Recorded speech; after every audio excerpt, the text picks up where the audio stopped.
El doctor Fernando Buenabad Domínguez es director del Instituto de Cultura y Comunicación y del Centro Sean McBride de la Universidad Nacional Lanús. Rector internacional ad honorem de la Universidad Internacional de las Comunicaciones de Venezuela. Es miembro de la Red en Defensa de la Humanidad, de la Internacional Progresista, de la Asociación Mundial de Estudios Semióticos y del Movimiento Internacional de Documentalistas. Doctor en Filosofía, máster en Filosofía Política, especialista en Filosofía de la Imagen, Filosofía de la Comunicación, Crítica de la Cultura, Estética y Semiótica. Es director de cine egresado de New York University y licenciado en Ciencias de la Comunicación. Por su labor en defensa de la información y la comunicación, fue distinguido en este año con el sello de la Universidad de La Habana, máxima condecoración de esa casa de altos estudios, y la distinción Félix el Musa de Cuba Periodistas. En 2017 fue reconocido en Venezuela con el Premio Nacional de Periodismo. Ha publicado más de 17 libros, obra filosófica, literaria, individual y colectiva, en México, Venezuela, España y Argentina. Desarrolló actividades de investigación y docencia universitaria en México, Argentina, Venezuela, Bolivia, Ecuador y Estados Unidos, entre otros países. Colaborador de Rebelión y otras revistas digitales. Hoy, en Dialogando. El doctor Fernando Buenabad. Buenas tardes, buenas noches. Su servidor Mauricio Rojas le da la bienvenida, agradece su presencia. Estamos aquí en una plática, en una charla, y agradeciendo la gentileza del doctor Fernando Buenabad desde Buenos Aires, Argentina. Recibe esta invitación, esta convocatoria para charlar con él. Ustedes saben quién es don Fernando, ya hicimos la presentación, pero no estará por demás decir que es, a mi punto de ver las cosas, a mi particular punto de vista, una voz necesaria, sobre todo en México y en la coyuntura que se presenta en esta posible designación, ¿no? A través de una encuesta de lo que será la continuación o la profundidad de la Cuarta Transformación y el proceso revolucionario que se está dando en México. Nos parece indispensable que una voz como la del doctor Fernando Buenabad dé luz a muchas coyunturas que se están presentando, a deslices, a la generación de esta infodemia, de esto que él, siendo un notable especialista en la comunicación, nos da luz acerca de las agendas de la derecha y cómo se presenta. Están en esta charla. Primero agradecerle a don Fernando su gentileza, su confianza de estar aquí con nosotros. Están mis compañeros Jonathan Romero, ya lo conocen, y mi compañero Armando. Don Fernando, pues si me lo permite, comenzamos. En México particularmente tenemos clarísimo que hay una media, ¿no? Una más media, como usted lo llama, que es injuriosa, mentirosa, abiertamente de derecha, y yo destacaría en principio que no tiene un contrapeso, y que una de las ausencias de este contrapeso en esta cuarta transformación que impulsó y que dirige nuestro presidente López Obrador, se ha encontrado con yo diría que con dos muy importantes omisiones, ¿no? La primera, un contrapeso mediático, porque aquí abiertamente todos los medios, particularmente periódicos, quizá La Jornada, pero sería digamos que un oasis en medio del desierto, y a veces muy limitado. Pero en la radio no vemos eso, en la televisión mucho menos. Sí tenemos televisión oficial, pero se están yendo más hacia el lado comercial o de promoción, incluso algunos perfiles estrictamente de Morena. Pero, doctor, tenemos esa omisión, y la omisión cultural, ¿no? Eh, ¿Qué podemos hacer? ¿Usted coincide en eso conmigo? Pues primero agradezco muchísimo la convocatoria y la confianza. En verdad que creo que hace falta abrir espacios para hacer reflexiones eh, francas. Yo digo que hasta con cierta crudeza sobre lo que estamos viviendo en el continente entero, ¿no? Y particularmente en México, en este clima de preelectoral, ¿no? Así que yo agradezco la confianza y la convocatoria, y les mando un abrazo a todos y todas, compañeros y compañeras que que nos sigan y que nos vean, ¿no? Y sí, la afirmación dura, que creo que puede servirnos como punto de inicio, es que quizá la más grande debilidad política que tenemos es la debilidad comunicacional. Es que quizá sea una afirmación que necesitamos abrazar en todos los frentes políticos de izquierda o progresistas o como quiera llamársele, porque, porque no nos alcanza con tener la razón, porque no nos alcanza con tener argumentos poderosos, no nos alcanza con tener un método científico para analizar la realidad, no nos alcanza incluso con tener algunas organizaciones de masas y con fortalezas, no nos alcanza incluso siquiera el tener, como tenemos en el caso del compañero presidente López Obrador, un bastión comunicacional como las mañaneras, que por cierto es un ejercicio extraordinario, a mi entender es una punta lanza que ha permitido quebrarle la columna vertebral a la agenda de la derecha en más de una ocasión y con una cotidianidad pasmosa. Este hombre da una batalla, a mi entender, ejemplar, pero insuficiente, porque la mañanera con todo lo nutritiva que es, con todo lo inspiradora y con todo lo valiosa que es, como lo que yo creo que es como una escuela de formación política, también es verdad que no nos alcanza porque necesitamos abrir, decía el Che, ¿no? Un Vietnam, dos Vietnams, ¿no? 1000 Vietnam tendríamos que abrir, y yo creo que hay que abrir 1000 mañaneras que esta vez no dependan solo pues, o directamente de la militancia de un líder del baluarte y del valor de López Obrador, que también dependa de las agendas de las luchas desde las bases. Y esto yo lo propongo como una agenda de debate y de reflexión a lo largo de estos minutos para tenerla en cuenta, pero creo que hay que también hacer un cambio metodológico. Si hemos de tomar en serio la debilidad comunicacional que nos está asfixiando en todo el continente, que nos está haciendo estragos en todos los frentes de izquierda y progresistas de América Latina y del Caribe, también hay que decir que tampoco no hemos encontrado la metodología que nos permita quebrar las modalidades de la comunicación para que no sean los intermediarios, los voceros o los locutores o los periodistas los que nos cuenten el relato de lo que está pasando, sino que sean los propios protagonistas de la lucha desde las bases, que se empoderen con instrumentos de comunicación para dar esta gran batalla que yo creo que es una guerra abierta. Yo tengo trabajos en los que me he esforzado en caracterizar que la guerra mediática es una lucha contra las máquinas de guerra ideológica del imperio y de las burguesías en todos lados. Y que esas máquinas de guerra ideológica que ellos financian y que ellos entrenan y que ellos preparan, no son obra de la casualidad, no son obra de un accidente, así como de una maldad de un dios griego. Estos son laboratorios que tienen profesionales sistemáticamente trabajando sobre vocabulario, sobre gestualidades, sobre tradiciones y costumbres y modalidades de cada uno de los pueblos nuestros, porque saben dónde golpearnos, porque ellos saben muy bien por dónde penetrar, saben muy bien qué clase de histrionismo político inventar para que aparezca hoy, como en Argentina aparece una figura como Javier Milei, que es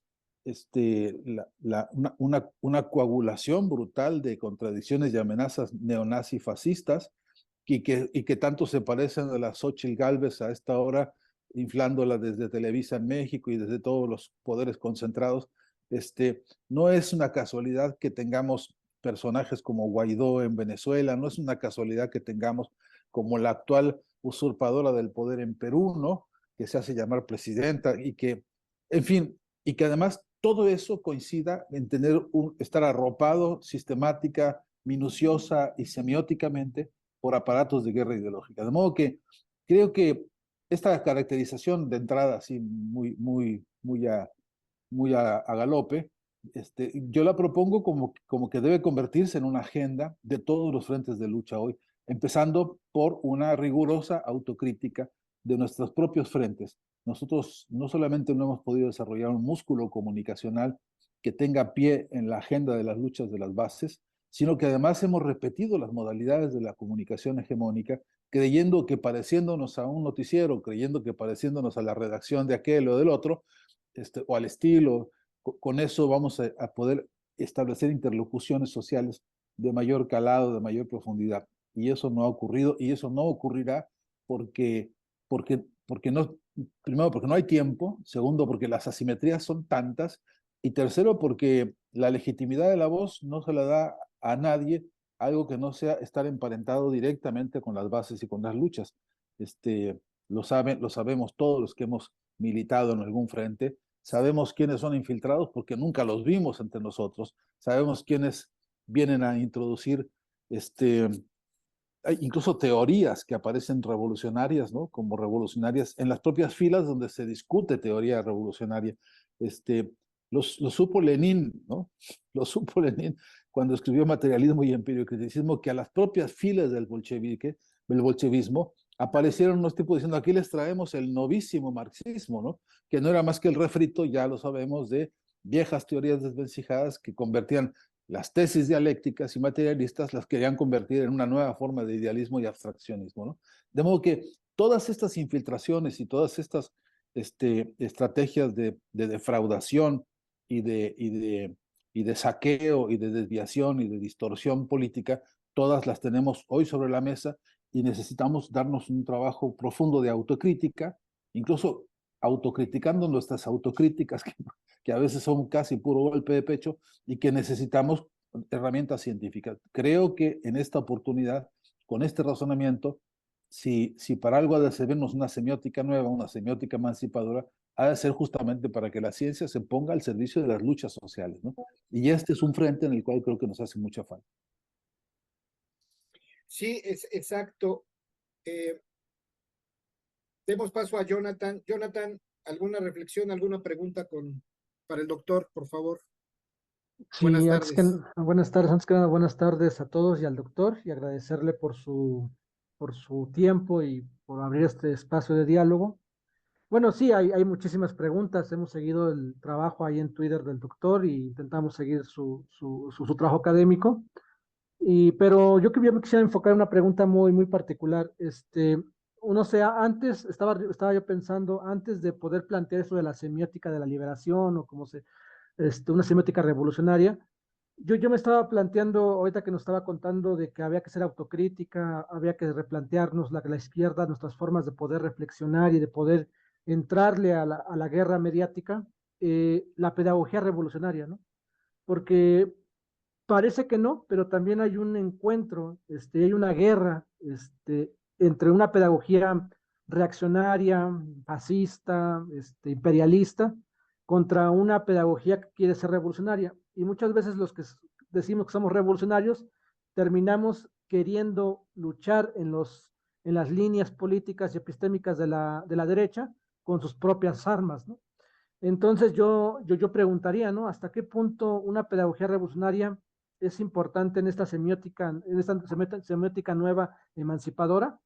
¿Y hasta qué punto el famoso Paulo Freire podría ayudarnos muchísimo a encontrar esos mecanismos para poder entender esa emancipación de los trabajadores, pensando que la emancipación de los trabajadores pues solo puede venir sobre ellos, ¿no? Pero necesitamos también construir esa pedagogía, ¿no? Diferente. Ahí sería mi pregunta, ¿no? No sé si quedó bien plasmada. Saludos. ¿Sí? Gracias. Yo tengo un ejemplo pequeñito para poder trabajarlo, ¿no? Por ejemplo, nosotros nos hemos comido, para decirlo de manera más o menos elegante, el modelo narrativo de la historia oficial de nuestros pueblos, ¿no? Nos han vendido en general una lógica de caudillajes que son casi como una especie de misticismo, ¿no? De la lucha, que tiende a hacer eso, generalmente una desviación, una especie, decía Freud, una sublimación, ¿no? Que es desconectarse de la realidad para entrar en un campo de ilusionismo, ¿no? Y eso lo han hecho con casi todos nuestros próceres en casi todo el continente, ¿no? Y resulta que ahí tenemos que hacer, nuestra autocrítica también tiene que ser como sobre una práctica directa de relectura, por ejemplo, de la historia, ¿no?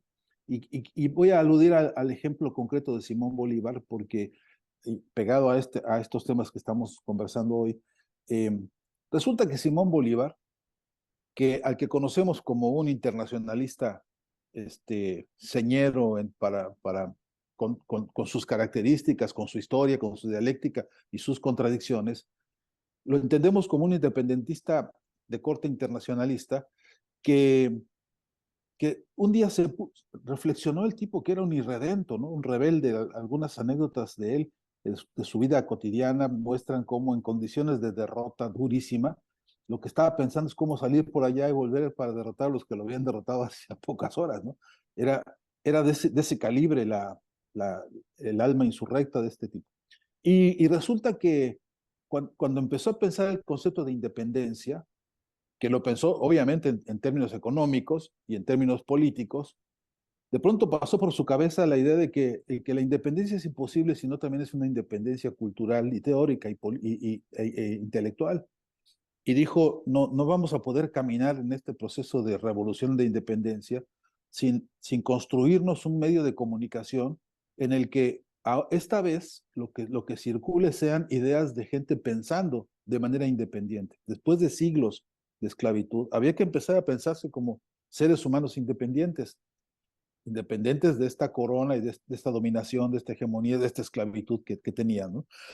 Y se le ocurrió, no se le ocurrió otra mejor idea que era robarse una imprenta. Dije robarse, ¿no? Decir, fue y se secuestró donde pudo una imprenta y echó a andar un periódico cuyo nombre fue Correo del Orinoco, ¿no?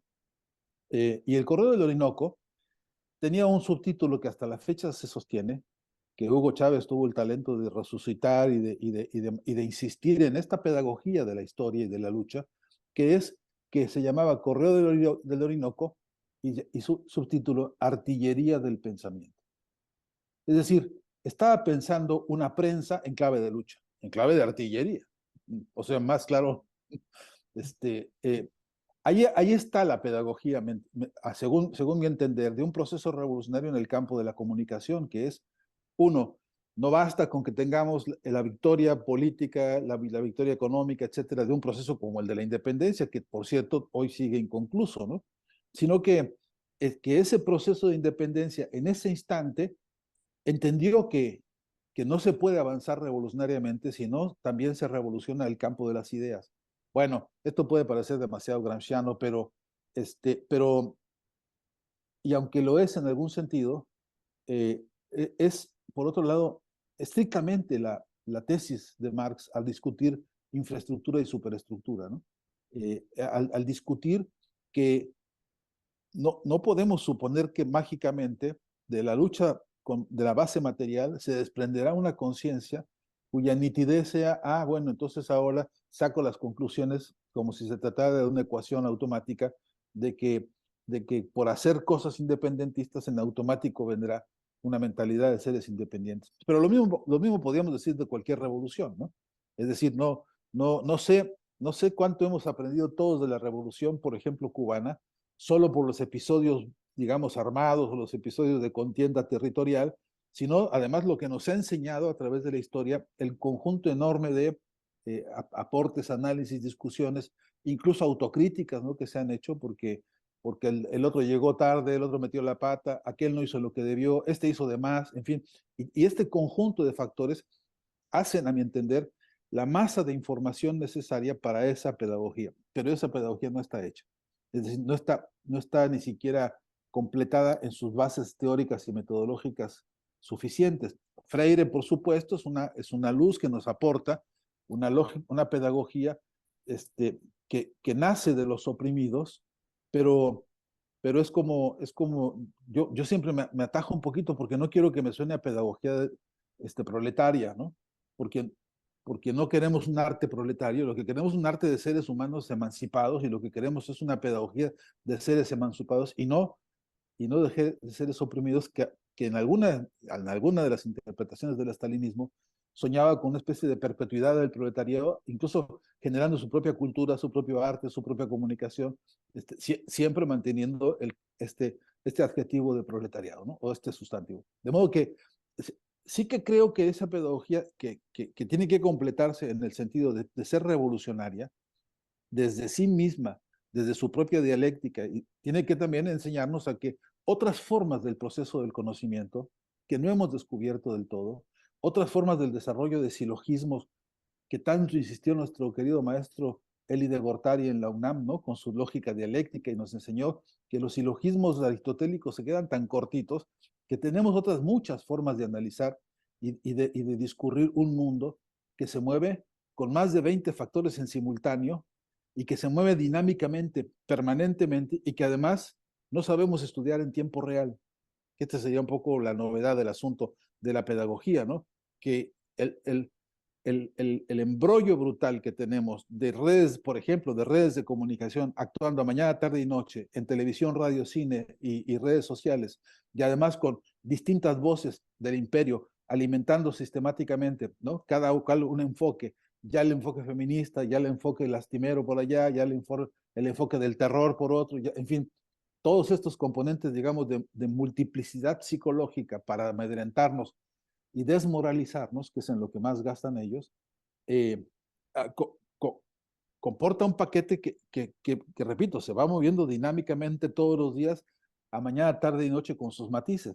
Y nosotros no podemos quedarnos rígidos y estacionados con un modelito metodológico estudiando algo como si estuviera quieto, porque en tiempo real vamos perdiendo una tras otra, ¿no?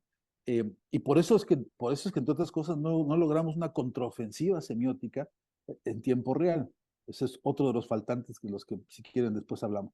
Pero para, para, para ver si puedo decir algo más o menos concreto a la pregunta, es que sí que nuestra pedagogía hoy está requiriendo, uno, aprovechar todas las apuestas metodológicas que se han hecho, pero sobre todo confrontarlas con, con los territorios, eh, porque no me atrevería yo a ir a dar una conferencia sobre pedagogía de la emancipación con los compañeros, por ejemplo, zapatistas, ni con los compañeros que están en pie de lucha acá ahora mismo en Jujuy, en Argentina, que allá en los fregadazos, en la base de la refriega dura, tienen claro, ya han aprendido cómo caracterizar al enemigo, cómo crear la resistencia, dónde moverse, dónde contestar. No me atrevería yo a una pedagogía escrita en un escritorio, desarrollada en un escritorio, para llevársela a la Asamblea Popular de los Pueblos de Oaxaca. No me atrevería, porque ahí hay una que están haciendo abajo y lo que tenemos es justamente empatar ahí abajo y trabajar ahí abajo para que esa que ahí se está dando, ascienda a una praxis que después tenga posibilidad de colectivarse, ¿no? No sé si soy claro, pero ese rumbo a mí me parece más interesante. Sí, sí, doctor, si me permites, mando tocar un punto ahorita antes de darte la palabra. Fíjate, doctor, que me quedo reflexionando en dos situaciones históricas, ¿no? En esta experiencia que además es muy vasta y que yo coincido contigo, hay que recuperar. Primero, el planteamiento de Lenin en la Revolución Rusa de que lo que falta es culturización del pueblo, ¿no? Y él se refiere a la cultura política y revolucionaria del pueblo, ¿no? No solamente al conocimiento de la historia, sino a la cultura que tiene que surgir del pueblo, ¿no? Y esta reflexión la hago porque el presidente, aquí en México, el presidente López Obrador dice permanentemente que la convocatoria es al pueblo. Y, y nosotros hemos, en algunos espacios, en espacios que hemos abierto, autosugestivos de nosotros y en spaces, en Twitter, permanentemente tenemos una lógica, que no una agenda, una lógica, que es esta cuarta transformación es del pueblo. Y lo que ha pasado en muchos sentidos es que el pueblo ha quedado pasmado con el triunfo, ¿no? O sea, Andrés Manuel no es un caudillo, pero se ve como un caudillo que todo lo puede y que lo va a resolver, y que precisamente a través de la mañanera lo resuelve todo, ¿no? Y sin quitarle el enorme, la enorme herramienta que es la mañanera, pues es una herramienta solitaria, ¿no? Como tú decías, una herramienta que es poderosa, pero que está convocando al pueblo. Y en esta lógica del propio partido, de propios compañeros, de gente que discute, youtubers, a donde se abren estos espacios, nos quedamos con la tradición política de la verticalidad, ¿no? Cuando la convocatoria es la horizontalidad, es decir, nosotros y el pueblo tenemos que construir esto que tú dices, la pedagogía de la revolución, de la emancipación. Tenemos que construir nuestra emancipación a partir de una convocatoria que hace el presidente y que creo que no está siendo entendida. No sé si estoy bien, doctor, o cuál es tu posición al respecto. Sí, yo coincido bueno, con lo dicho, ¿no? De que efectivamente al presidente López Obrador, yo primero le agradezco la constancia, la disciplina, la entereza cotidiana de mantener ese espacio. Hay que tener mucha fuerza para darle mantenimiento a ese ejercicio, ¿no?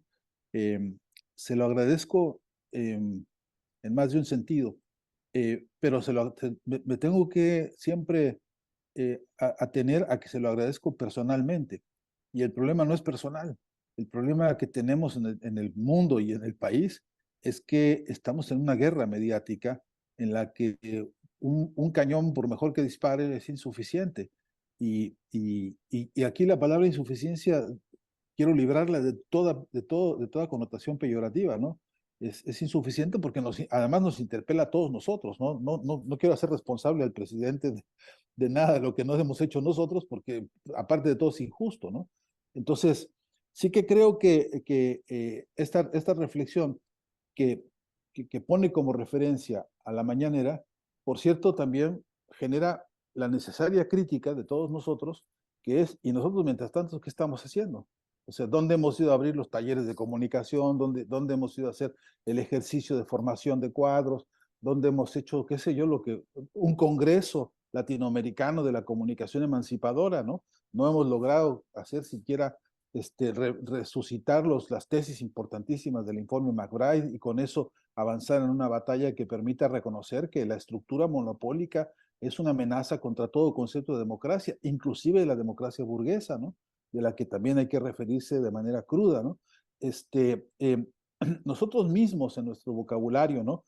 La palabra pueblo, yo creo que en el diccionario que estamos nosotros manejando ahora, tiene un sentido de clase, una identidad sobre el concepto de la clase, que está llamada a ser la que derrote este aparato de indignidad y de humillación y de maldad que es la burguesía, ¿no? A veces la palabra pueblo se vuelve confusa, se vuelve chiclosa, se vuelve inasible, porque incluso en algunas tesis tiene un carácter muy reconciliatorio, como muy, pues si todos somos pueblo, pues si todos cabemos ahí, si todos somos como hermanitos. Y no, a mí, en mi acepción, pues, en esta de uso que estamos ahora teniendo, está segmentado y tiene que ver con todo aquel que la está pasando del carajo, producto de la explotación, en fin. Entonces, hay hasta en este proceso, como paréntesis, un instrumental de conceptos y de enunciados que necesitamos ir, por cierto, perfeccionando no sobre la base de una abstracción de hablar elegante o culto, o erudito, sino en la base de una instrumentación de corte programático, y ahí quiero ser duro con esto porque también estamos bastante, diría las izquierdas, bastante este, eh, desnutridas de programa, de metodología de programa, de metodología de partido, de metodología de participación. Nos han derrotado también desprestigiándonos ellos, nuestras propias instancias organizativas, nos han hecho pomada el prestigio, el prestigio histórico de los partidos que son el arma organizada de la clase, nos la han convertido en que no, ya los partidos ya no, ahora lo que está de moda son no sé qué, no sé cuánto. Y en esos microespacios y en los macroespacios tenemos muchas tareas de disputa que dar. Y esa disputa es semiótica, es la disputa por el sentido. Y en esa disputa por el sentido, lo que también es cierto es que no tenemos instrumental para dar esa batalla, ¿no? Porque para colmo, nosotros no fabricamos ni un solo tornillo de las herramientas de comunicación que utilizamos. Y entonces la asimetría tecnológica frente a la asimetría semántica y luego la desnutrición metodológica con que abordamos el manejo de los medios, pues nos lleva a este paisaje que tú has caracterizado muy bien. Yo además diría una última cosa, por cierto, a esto de las coordenadas de horizontalidad y verticalidad, ¿no?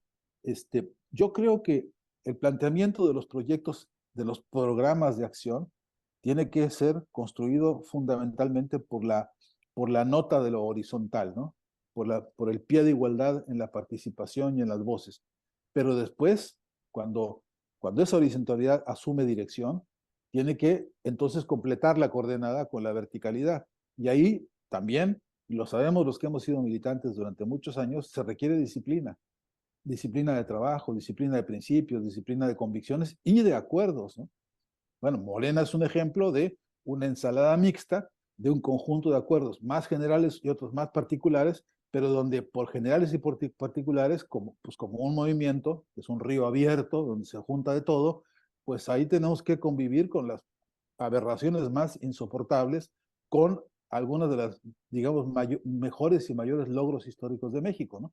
Entonces, eh, por último, digo, es tan rica la temática, pero quisiera sintetizar en algo que es, eh, eh, si podemos intervenir, si realmente pudiéramos consolidar en esta etapa de la historia de México y de América Latina un trabajo valioso que fuera un salto de calidad en la vida política, tendría que ser reconquistar la idea del programa y reconquistar la idea de la acción planificada y la unión, la acción de la planificación económica, política, incluso de la batalla calle por calle, pero también la planificación simbólica, ¿no? Que este es un tema que casi no se toca por ningún lado y que a mi entender es sustancial. Si un día tuviéramos nosotros, por imposible que fuese, un calendario de las celebraciones revolucionarias de la patria grande, de México y de América Latina y del Caribe, que nos permitiera, al calor de lo que dije ahora, por ejemplo, ¿no? Perdón ustedes el abuso, pero el ejemplo de Simón Bolívar, si dijéramos que Miguel Hidalgo y Costilla exactamente pensó lo mismo, y por eso hicieron prensa él y Morelos, si dijéramos que José Martí lo pensó igual, si dijéramos que Moreno en Argentina, independentista, produjo una prensa independentista para los mismos fines, si pudiésemos juntar a los 10 casos concretos de revolucionarios independentistas que produjeron una plataforma comunicacional en todo el continente, nuestra visión de esta lucha y de esta realidad inconclusa, por cierto, y vigente, cambiaría en la formación de la militancia, en la formación de la política, en la formación de por qué es crucial que demos la batalla comunicacional en todos los frentes de lucha. Perfecto, Mando, adelante. Sí, gracias, gracias. Primero que nada, muchísimas gracias por acompañarnos, Fernando, te lo agradecemos muchísimo. Y mi pregunta, pues en gran parte la contestaron los tres, ¿no? Pero mi pregunta es, la venía pensando en el camino y a raíz de que con unos amigos que tengo que se dicen muy, no de izquierda, sino neutrales, no comunistas, pero no son capitalistas, etc. O sea, como que se acomodan desde mi punto de vista, porque ponen el ejemplo, o me pusieron el ejemplo de que quien se crea comunista, porque tienen un iPhone, ¿no? O sea, me lo trataron de poner muy sencillo. ¿Por qué un comunista o un socialista tienen un iPhone? ¿Por qué todo eso? Y entonces se aventaron una narrativa bien convincente pues para mucha gente, supongo yo, de que no se trata del aparato en sí, sino de los medios, de la fuente y forma de explotación para producir esto, pero que no debe de cargarse con la culpa de eso, porque sería entonces el hecho de hacer un tipo de boicot que si es individual, pues no se lleva a ningún lado, etcétera, ¿no? Pero, pues no sé, tengo la impresión de que son unos argumentos acomodaticios. Y eso me hizo pensar en una pregunta cuando venía yo de mi trabajo, ¿no? De mi labor el día de hoy. Es la razón por la cual la gran mayoría de la gente que carece de los conceptos bien entendidos, los conceptos con contexto de estos mismos, ¿no? Que es el comunismo, que es el socialismo, que es el anarquismo, etcétera, y que han sido, como, como comentaste hace rato, disfrazados, han sido romantizados de un lado y han sido golpeteados del otro, se ha puesto cierto ilusionismo y con eso se, se arman, se arman para denostar a la izquierda. Y entonces mi pregunta es si acaso este tipo de narrativas y las necesidades han hecho que, en términos generales, para con la gran mayoría, las izquierdas hayan permanentemente fracasado a nivel mundial, pero en este caso a nivel de nuestro continente, ¿no? De continente americano. ¿Acaso esa es la razón por la cual no sigue creciendo de una forma que no se detenga el hecho de que la izquierda se mantenga, en un nivel creciente por este tipo de narrativas y por este tipo de abusos de los conceptos, de que los disfrazan o de que les dan la media vuelta, de que hacen maromas? ¿Qué falta? ¿Por qué está ese fracaso que la gran mayoría lo entiende de esa forma? Bueno, yo veo dos cosas ahí que nos... Qué buen ejemplo trajiste el del iPhone, porque yo tengo uno, ¿no? Y entonces, con frecuencia, me encuentro ante esta falsa disyuntiva de cómo que tan zurdos y que con iPhone, ¿no? Entonces, la respuesta que creo que es necesaria es la respuesta que con paciencia y con método hay que dar, ¿no? Y eso tiene que ver con probar que no existe un solo conocimiento en este mundo, no existe un solo conocimiento que sea propiedad de una sola persona. No existe ni siquiera la generación espontánea del saber, ¿no? Cualquiera que estudia un poquito de dialéctica sabe que es la acumulación histórica de un conjunto de conocimientos y que algún vivo se la agarró para emprender un negocio que solamente bajo las condiciones jurídico-políticos y de mercado del capitalismo es posible que se la apropie, ¿no? Pero en términos generales, todo el conocimiento tecnológico que habilita la existencia de telefonía celular, con la marca que sea, debería, en términos estrictos, ser propiedad de la humanidad, ¿no? Entonces, y porque además Marx, en rigor, se empeñó en eso, es decir, no estamos peleados con la tecnología. Sería estúpido pelearse con la máquina, ¿no? No somos luditas que queremos destruir a la máquina porque la máquina tiene la culpa de las cosas. No, al contrario, queremos expropiar lo mejor que tengamos de las máquinas y de la industria para poner al servicio del problema que es la distribución de la riqueza. Esa sí es la guerra, ¿no? No la máquina. Entonces, esta misma respuesta hay que darles a estos compañeros siempre, y yo lo hago, trato de con la mayor paciencia, porque a veces es medio enervante, pero sí con la idea de que no me vas a ganar en ese territorio, queriendo avergonzarme o queriendo hacerme sentir como qué manchada está mi moral porque yo tengo un teléfono iPhone. Eh, si me vas a preguntar por el teléfono, pregúntame cómo le hice para pagármelo, ¿no? Si no se lo robé a alguien, si no le robé el trabajo a otro para tener yo un teléfono, es decir, cómo hice para disponer de él, que es más interesante la pregunta que por qué tienes el teléfono. Pero en todo caso, es hasta en esas cosas pequeñas hay que dar digamos, una disputa simbólica en la que podamos desplegar un conjunto de valores que diga, mira, compadre, eh, no hagamos del teléfono un fetiche, porque la discusión no está en el teléfono, está en la utilidad que le damos y cómo lo obtuvimos, ¿no? Por una parte. Y lo otro que me parece importantísimo sobre las izquierdas es un ejercicio también saludable, y es empezar a preguntarse si de veras son izquierdas las que se dicen izquierdas. Porque, mira, yo de veras que estoy preocupado porque un sector de la derecha, disfrazado de izquierda, ha avanzado en un montón de territorios, incluso los mediáticos, para poner en evidencia algo que es la inutilidad absoluta de esas izquierdas. Entonces, bueno, el ejemplo que yo tengo más acabado hoy, justamente porque esta mañana Sánchez en España, que se dice de izquierda, que se dice de un partido, bueno, ¿no?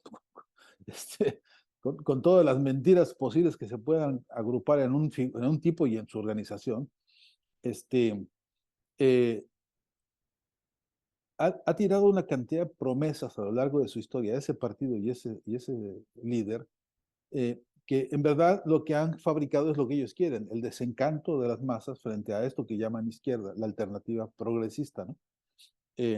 Hay muchos núcleos empeñados en fabricar este ilusionismo para producir directamente decepción. En Argentina lo estamos viendo. El actual presidente, Fernández, que se supone pertenecería a una línea de gobiernos progresistas como el de Néstor Kirchner y el de Cristina Fernández, pues este vino a hacer cosas tan brutales como legalizar la deuda del Fondo Monetario Internacional, que hoy pesa como una losa brutal contra el pueblo argentino, ¿no?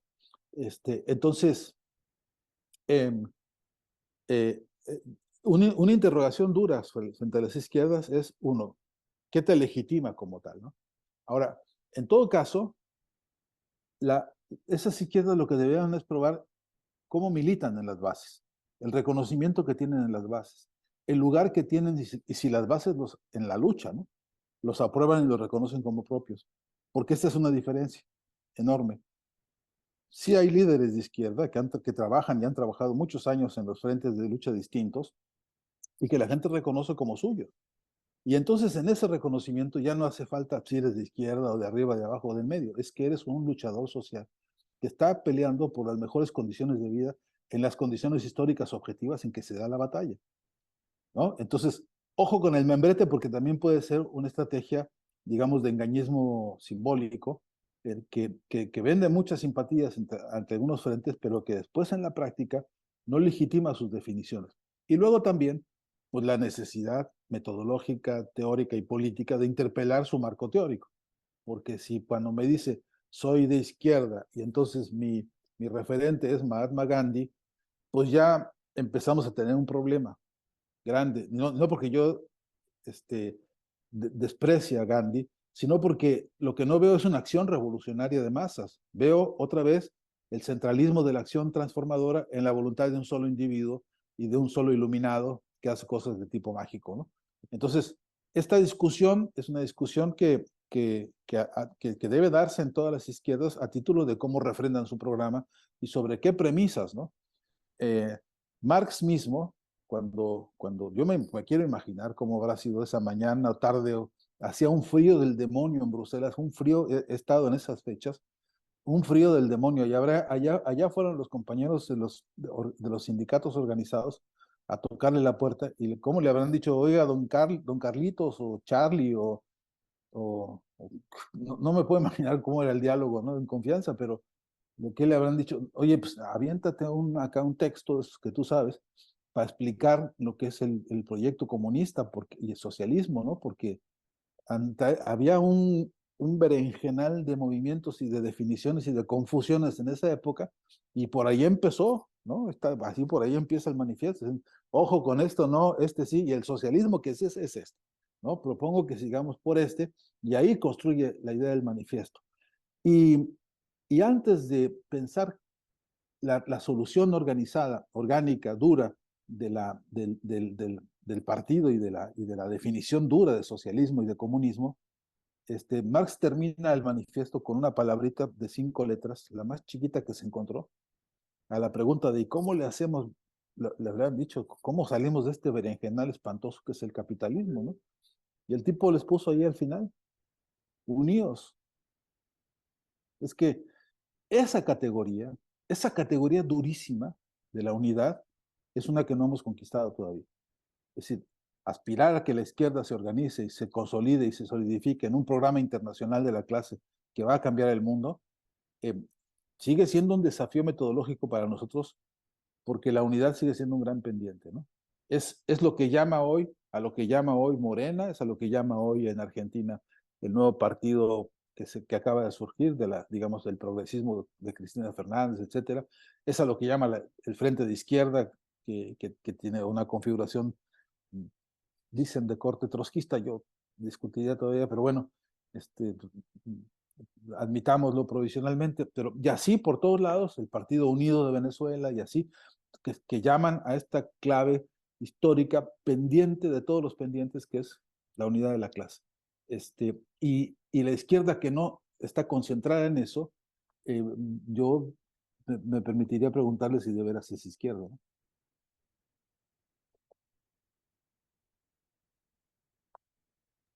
Muchas gracias. Jonathan, adelante, adelante, hermano. Sí, a lo mejor para ir cerrando y plantear una última pregunta, estaba yo pensando y escuchando la plática y con respecto a la última definición de la unidad, yo estaba reflexionando, estaba intentando plantear una pregunta sobre, bueno, sabemos que el avance mediático de la derecha es internacional. No es, es decir, cómo funciona Televisa, cómo funcionan los medios de comunicación en el Perú, en Colombia, en Brasil, en Argentina y en México, pues vienen anclados bajo y en Europa, ¿no? Porque estábamos revisando que también en Europa también vienen emparejados con todo este sistema transnacional y que la agenda la viene como que detonando ciertas corporaciones que tienen el control de de esas grandes medios de comunicación.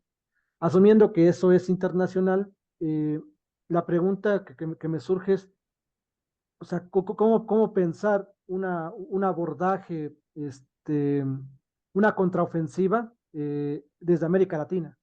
Porque si bien es cierto que Andrés Manuel está haciendo un gran trabajo en las mañaneras, pero no deja de ser en México, ¿no? Y entonces, ¿cómo poder desplegar también una política de, de ofensiva contra la derecha, pensando que América Latina tiene que comportarse en unidad, ¿no? Porque al final de cuentas, con nuestros propios matices, pues somos parte del continente y tenemos ciertas raíces que nos hermanan, ¿no? O sea, ¿cómo lograr esa gran unidad dentro de los medios de comunicación, ¿no? O sea, cómo poder hacer que las experiencias que se viven en Venezuela, que las experiencias que se viven en México, en Colombia, en Brasil se despiertan algunas, en Argentina hay otras, en el Perú existen ahí en el Perú profundo otras luchas emancipadoras, cómo poder conectarlas, ¿no? Mediante esta gran, con una semiótica, ¿no? O con una, sí, bueno, con una semiótica revolucionaria más que nada, ¿no? Estaba pensando en eso. No sé cómo se podría hacer o cómo usted cómo lo podría plantear. Gracias. Sí, nosotros hoy por hoy en América Latina, ya dicho como bien lo dijiste, tenemos que enfrentar a los 10 monopolios mediáticos más grandes del continente, ¿no? O Globo de Brasil, el Grupo Prisa de España, que domina casi todo, el Clarín de Argentina, el Mercurio de Chile, en fin, los grandes monopolios mediáticos de cada uno de los países que están asociados, entre otras cosas, en una sociedad interamericana de prensa. Y después, obviamente, los grandes monstruos transnacionales que son hoy por hoy Disney, ¿no?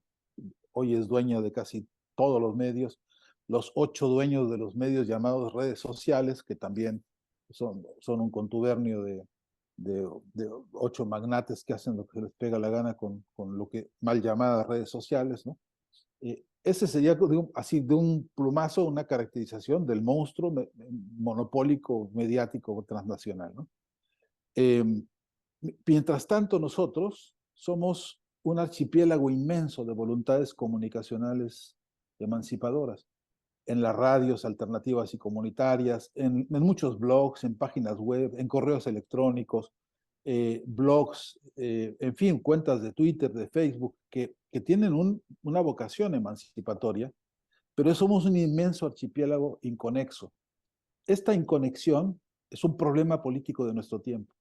Es un problema que reproduce, Juan Domingo Perón decía, escribió un texto para un congreso de filosofía en el que decía él, como meta, la comunidad organizada, ¿no? Precisamente lo que no hemos logrado, ¿no?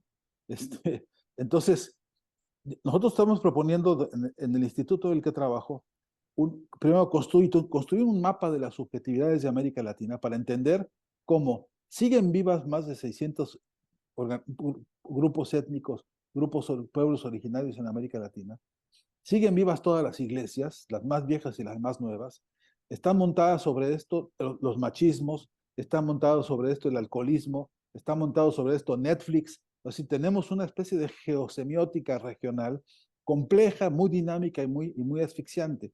Entonces, el trabajo que proponemos es, uno, por un lado, deslindar todo eso, explicarlo de la manera más didáctica posible, y luego generar una especie de comunidad comunicacional organizada que tenga algunas premisas. Primera, la del encuentro y el diálogo, porque todavía es difícil vencer muchas de las egolatrías de incluso compañeros nuestros que piensan que su blog es más importante que el del otro, y entonces cuando te dicen vamos a unirnos, quiere decir sí, pero únanse a mi proyecto, ¿no? Síganme los buenos. Esos vicios, que son, digamos, vicios de la lógica burguesa reproducida por nuestros compañeros, tenemos que cuestionarlo y sacudirlo. Y luego, junto con esto, miren, por ahí hay en internet un diálogo que tuve una vez con mi hermano querido y extrañadísimo amigo Hugo Chávez, con el que yo le decía, llame usted a una cumbre de presidentes en América Latina para que discutamos comunicación. Uno, para defendernos y otro para proliferar en las nuevas múltiples estrategias de comunicación que necesitamos, porque ya necesitamos la Internet del Sur, ya necesitamos una red de transportes marítimos, ferroviarios y de autopistas y carreteras para comunicar a la región, porque comunicación es construir comunidad. Comunicación no son solamente los medios. Entonces, esta relación de la comunidad desde la parte estrictamente territorial o terrestre hasta los sistemas satelitales tienen que ser parte de un proyecto amplio, emancipatorio. Es decir, la gran gesta independentista en materia de comunicación que necesita todo este movimiento revolucionario, ¿no? Hace poco le mandé un mensaje por Twitter al presidente López Obrador diciéndole, llame usted, tiene la oportunidad ahora de llamar a un gran congreso sobre la comunicación popular, que le dé soporte con una organización política a este proceso de transición que no va a ser fácil, porque ya están los buitres ahí dando vueltas con sus Xóchitl y con sus 40,000 Xóchitl que están preparando, y la pregunta es, ¿cómo nos estamos nosotros instrumentando para esa batalla? Desde los barrios, desde los pueblos originarios, desde las frentes de fábrica. No me han pelado hasta ahorita, me lleva como 75,000 réplicas el mensaje y no me han dado ni el saludo, pero yo sé, porque lo entiendo así, en esta refriega esto es un acto de provocación de mi parte, pero no para provocar al presidente, sino para provocarnos todos en términos de justamente lo que no estamos haciendo, ¿no? Algunos compañeros de Morena me han propuesto que nos lancemos por la libre y hagamos la convocatoria nosotros, etcétera. Y me parece que es una buena idea, pero yo creo que tiene que ser una instancia también en la que un liderazgo fuerte, un liderazgo importante de los que hoy están marcando la diferencia en México, en todo caso desde las corcholatas, ¿no? Para llamarles como, ¿no? Debería haber ahí, ¿no? Las corcholatas deben sentarse a discutir cómo van a llamar ellos a un congreso sobre comunicación que ayude a mover y a promover una transformación política del país, porque con esta agenda que hemos enunciado ahora en estos pocos minutos, me parece que habría suficiente como para que, a ver, sentados todos, enarboláramos un programa de acción política en materia de comunicación, y no solamente, ¿no? Además en otras áreas que son concomitantes, porque de nada nos sirve discutir sobre candidaturas individuales, de nada nos sirve hablar sobre personalidades específicas, si no hablamos de para qué rayos, al servicio de qué proyecto y con qué fuerza organizada y con qué rumbo, porque de lo que se trata no es solamente de ganar la presidencia, bueno, que no es poca cosa, ¿no? Se trata de construir una gran revolución cultural que cambia la actitud en términos de los medios, de los modos de producción y de las relaciones de producción de sentido, que cambia los valores hegemónicos que hay hoy en México, de la corrupción, de la tranza, de la mentira, ¿no? Por un proyecto que sea la fraternidad, la solidaridad y la praxis, ¿no? En el sentido que Sánchez Vázquez lo dijo y lo propuso y lo insistió 1000 veces. Es decir, el ascenso de la lucha, el ascenso de las ideas hacia la práctica, ¿no? Hacia la praxis. Entonces, toda esta agenda hoy no está cristalizada en un proyecto, en un programa. Entonces, a la pregunta de qué hacer, pues hay 5 o 6 respuestas, ¿no? Genéricas. Una de ellas, en el debate profundo sobre transparentar el financiamiento de la comunicación toda. Es indispensable que sepamos de dónde sacan la lana, cuánto cuesta lo que están haciendo, porque los únicos ganones de todo esto son las agencias de publicidad, que son las que están recaudando a 4 manos el dinero de la gente que se usa para campañas políticas. Y eso necesitamos transparentarlo, por un lado. Y de paso, transparentar todo el financiamiento de toda la comunicación de México, porque el número que encontraríamos sería monstruoso, monstruoso. Luego necesitamos, desde luego, una discusión a fondo sobre los campos semánticos, con qué contenidos estamos trabajando, porque no hemos priorizado las urgencias del país. Y el país tiene urgencias en materia de salarios que están atrasadísimos. El país tiene urgencias en materia de legislación para la clase trabajadora que la iguale en términos de sus posibilidades, no solamente de condiciones laborales dignas, sino de posibilidad de despegue y de desarrollo hacia formas de poder distintas, poder de la clase trabajadora. Bueno, y después discutir de esa semántica, por supuesto, cómo se enseña la comunicación. Tenemos 1000 facultades de comunicación que están fabricando sirvientes al servicio de la comunicación como mercancía. Es decir, ellos están preparando sus cuadros en esas facultades de comunicación en América Latina y todavía nosotros no tenemos la biblioteca básica de pensamiento emancipatorio en comunicación, aunque hay grandes aportes, aunque hay magníficas obras desde Matelart hasta Luis Brito, en fin, un montón de autores que han producido cosas magníficas, no está sistematizado como una herramienta de combate que hoy necesitamos para generar los nuevos cuadros en materia de comunicación, ¿no? Y desde luego la simetría tecnológica. Repito, no fabricamos un solo tornillo.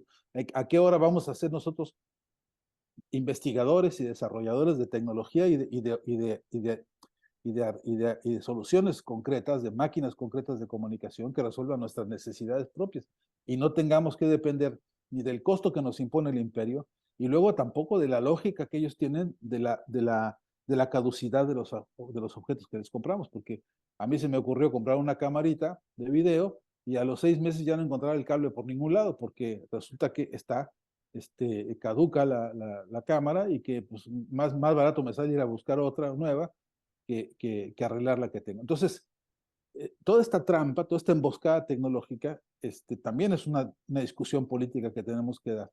Y la pregunta es, ¿quién se va a animar a entrarle a esta discusión? ¿No?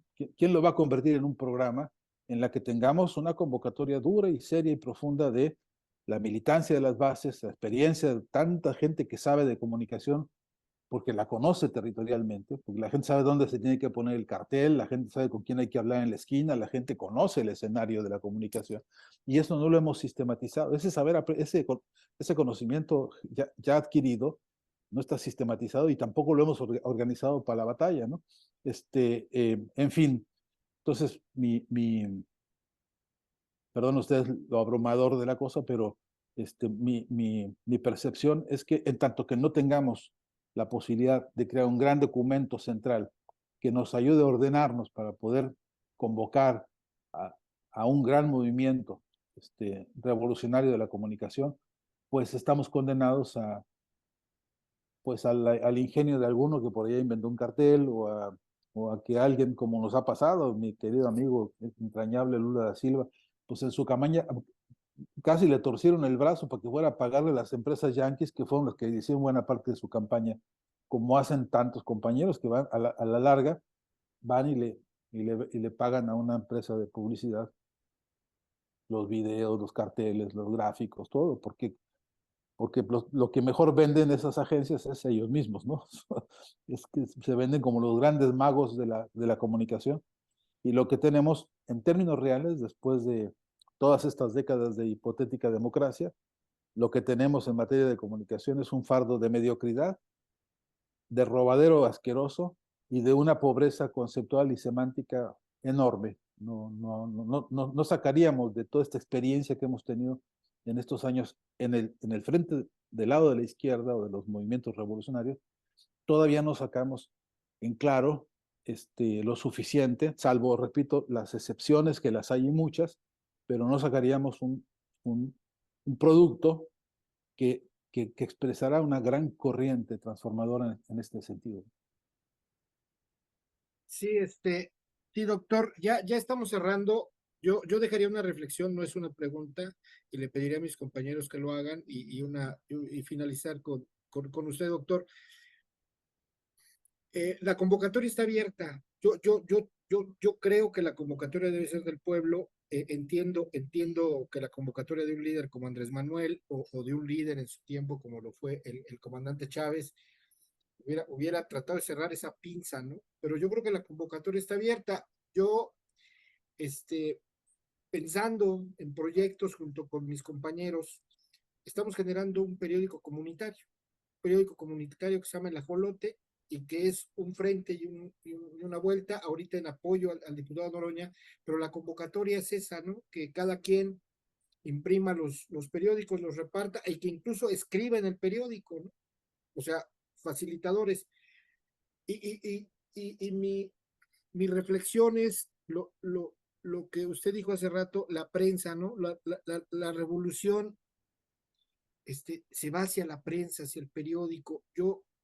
Yo entiendo el periódico como lo entendió Flores Magón, otro gran revolucionario que a través de la prensa hizo la lucha, como un pretexto tratando de unirlo con lo que usted decía, el uníos, la famosa desunión de las izquierdas frente a la unidad tramposa, pero muy fuerte de la derecha permanente, ¿no? Es decir, la derecha siempre está unida para contrarrevolucionarnos y mantenernos en esta precariedad. Y nosotros estamos perdidos en la desunión, ¿no? Que Marx planteó esa palabra uníos. Y es la prensa, la convocatoria sería la prensa, doctor, o sea, lo dejo como reflexión, una prensa comunitaria repartida en las comunidades revolucionarias, en los pueblos revolucionarios de América Latina, con su propia particularidad, pero en ese intercambio de las particularidades de las provincias, de las regiones, y hacer ese intercambio ahora, aprovechando esa tecnología que tenemos, hacer esos intercambios a través de PDF y hacer una convocatoria así abierta a la organización popular. Ahí está el ajolote, el número 1, mañana sale el de julio, ¿no? Y nosotros decimos, el periódico, ahorita en esta coyuntura, porque nosotros somos noroñistas, apoyamos al diputado, creemos en la organización popular que él está permanentemente convocando, y por eso lo distinguimos de los demás, pero tratamos de que este esfuerzo se vuelva, o sea, no es nuestro, lo convocamos y decimos, háganlo, ¿no? Operará igual, o sea, lo digo como una reflexión, podrá operar en esta convocatoria que usted hace desde las cúpulas políticas, pero no tendremos que hacerlo nosotros, doctor. No sé si tengas un comentario al respecto. Sí, es que yo veo como la doble vertiente del asunto, ¿no? Si el que lidera el movimiento de verdad lo lidera porque está nutrido desde la raíz de ese movimiento, indefectiblemente lo que convoque será lo que está pidiendo la base, ¿no? No se me ocurre a mí que un líder como Hugo Chávez o como Evo Morales o como Rafael Correa así antojadizamente diga, vamos a emprender una prensa para que yo hable de mis memorias, ¿no? Y nada más sino que abajo hay un debate profundo sobre, por ejemplo, la cultura que tuvo que crearse en Venezuela de reapropiación del petróleo, ¿no? Se dice bien fácil, pero es lo que enfrentó Lázaro Cárdenas, ¿no?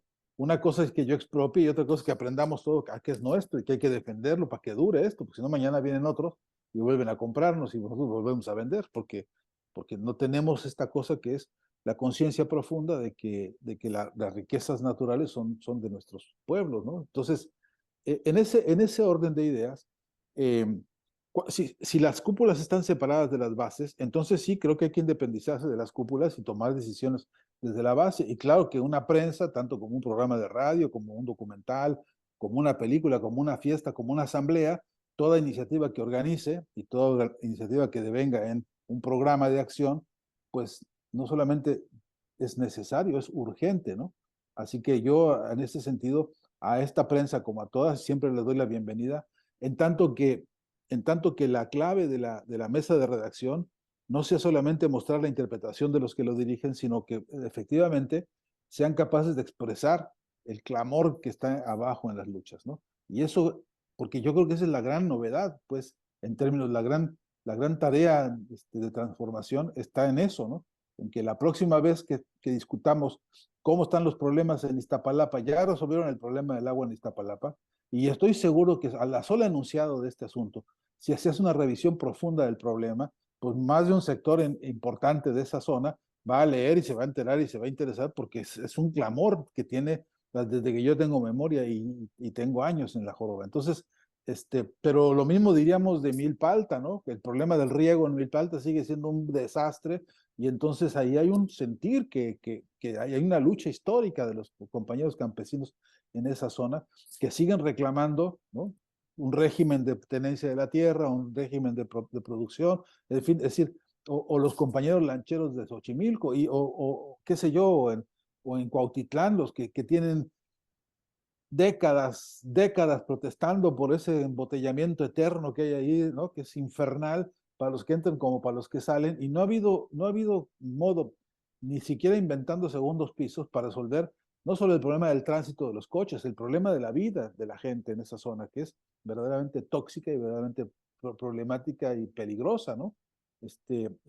Entonces, en fin, sería inagotable ponernos ahora a hacer el compendio de los 10 temas más urgentes del país para que eso fuera la agenda urgente de la prensa y de la radio y de todo, ¿no? Me parece que en ese sentido más se acerca a un éxito político una publicación como esta, como cualquier otra, en tanto que lo que tenga como nutriente sea el clamor popular en pie de lucha, ¿no?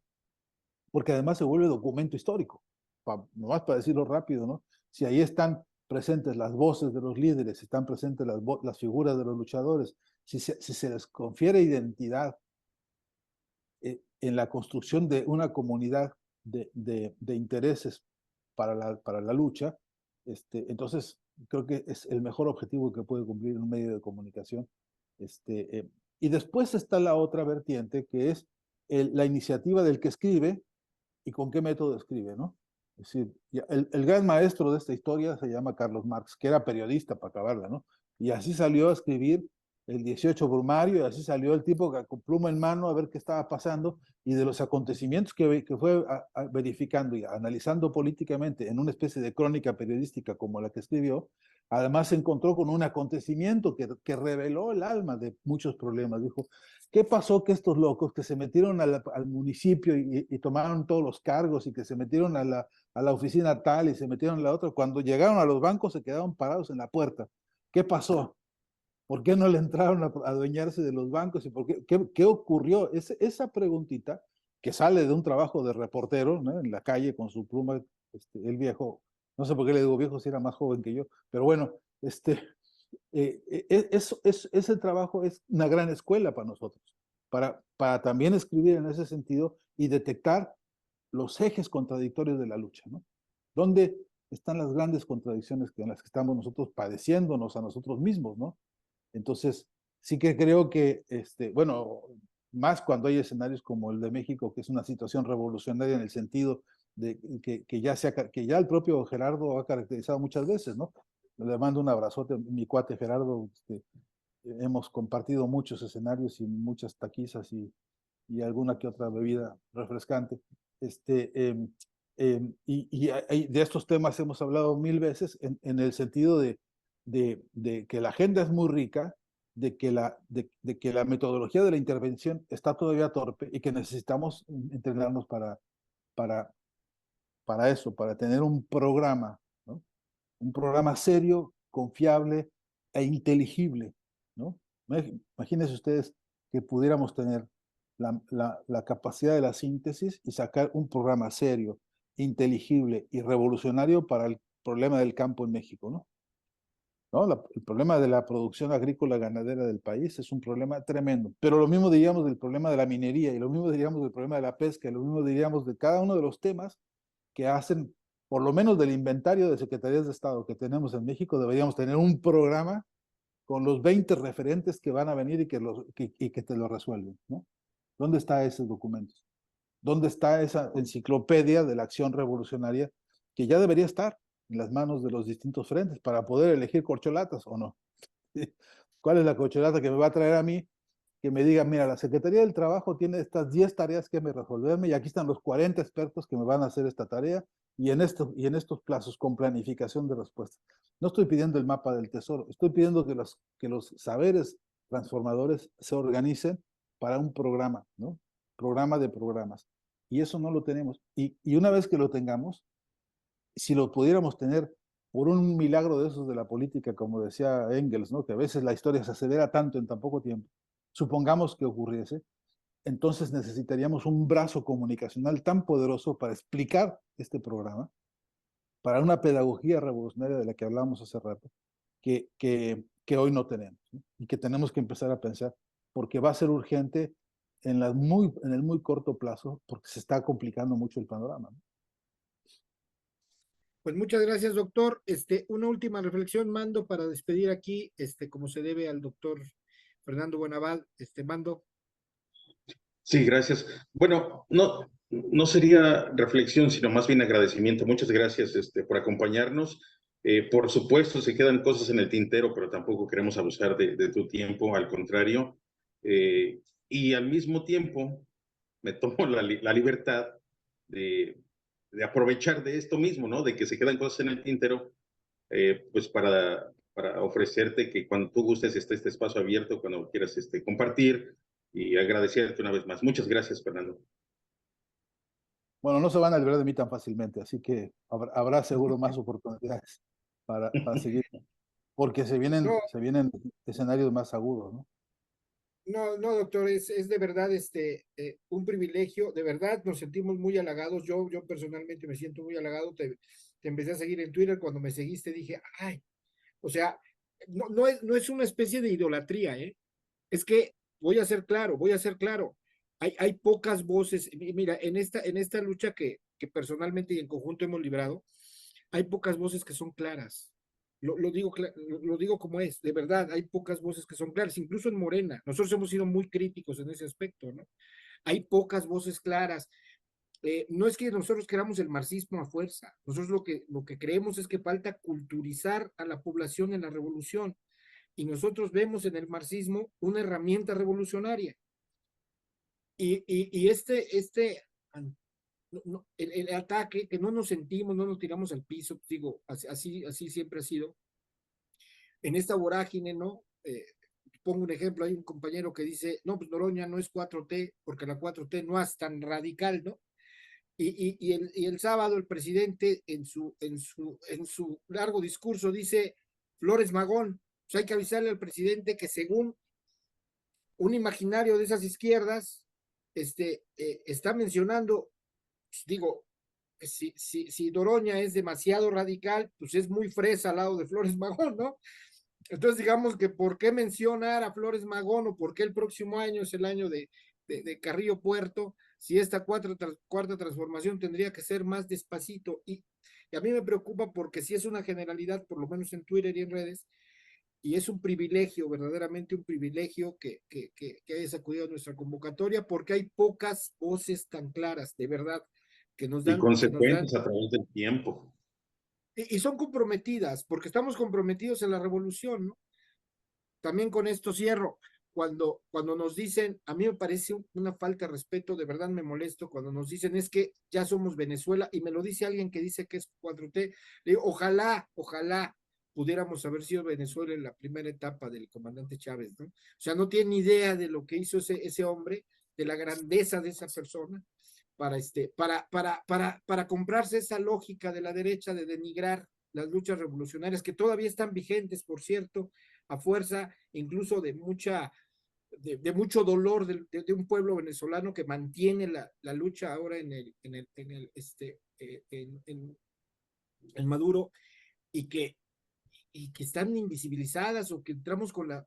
Y entonces, pues lo digo honestamente, doctor, para nosotros es un privilegio esta es tu casa, y estaremos pues convocándote cada vez que puedas, porque de verdad, repito, no es una salamería, hay pocas voces tan claras en la actualidad, lo digo sinceramente, sobre todo en el área de la comunicación. Para mí, gracias por eso. Es una militancia, pues, que que tiene sus años y que ha tenido mucha fortuna, porque he podido conocer con bastante proximidad a algunos de los líderes más representativos de esto que llamamos ahora la década ganada, ¿no?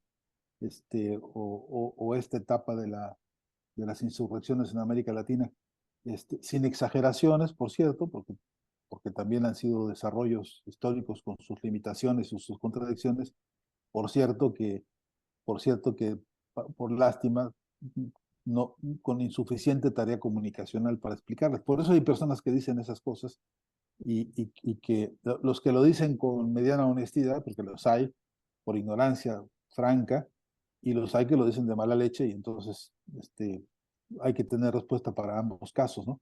Pero es cierto que una parte de mi trabajo se la debo, en esto que tú dices ahora, se lo debo a mi profe querido, don Adolfo Sánchez Vázquez, que decía, cuando uno le presentaba trabajos, decía, mire, señor, lo primero que usted debe hacer es hacerse entender, ¿no?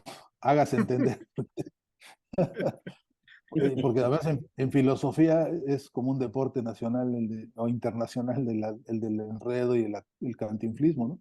Entonces, sí, porque también creo que la claridad es una herramienta de combate, ¿no? Así que, bueno, qué bueno que sirve para algo y que nos permite coincidir también en eso, ¿no? Así que a la orden, pues cuando venga la oportunidad, nos encontramos. Muchas gracias, doctor. Jonathan, algo que quieres decir para cerrar, despedir al doctor. Adelante, por favor. No, pues agradecerle al doctor, ahí lo seguimos también y así como comparto su cariño al doctor Adolfo Sánchez Vázquez, yo también comparto el cariño hacia Bolívar Echeverría, ¿no? Otro pensador creo que muy importante. Y Como a no, ver si en queridísimo. a ver si en algún momento podríamos comentar esta idea de el valor de uso y valor de cambio aplicado a los medios de comunicación, ¿no? Cómo poder darle esa vuelta, ¿no? Que están atrapados en el valor de cambio, poderlos llevar al valor de uso, creo que es una tarea epistémica y revolucionaria que Bolívar Echeverría compartía mucho y nos aleccionó o nos orientó para poder ver la importancia del valor de uso, pero bueno, muchísimas gracias y fue un placer escucharte y aprender muchas cosas que son muy interesantes a la luz de las batallas que estamos viviendo en América Latina. Gracias. Ya te contaré en la próxima algunas anécdotas con Bolívar allá en Venezuela que tuvimos en la ciudad de Maracaibo. Una de ellas bastante, bueno, dice uno que con el tiempo, con la tragedia con el tiempo se vuelve comedia, ¿no? Pero Sí, exacto, exacto. ya te la contaré después, con todo gusto.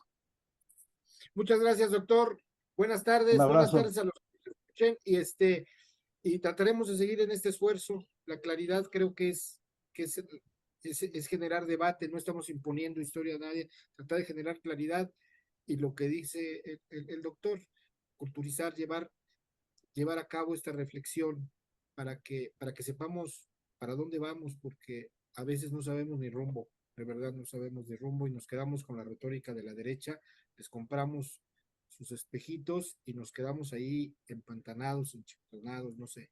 Muchas gracias, buenas noches. Gracias, doctor. De Hasta corazón, Buenas siempre, muchas noches. gracias. gracias. Hasta luego y gracias. Chao.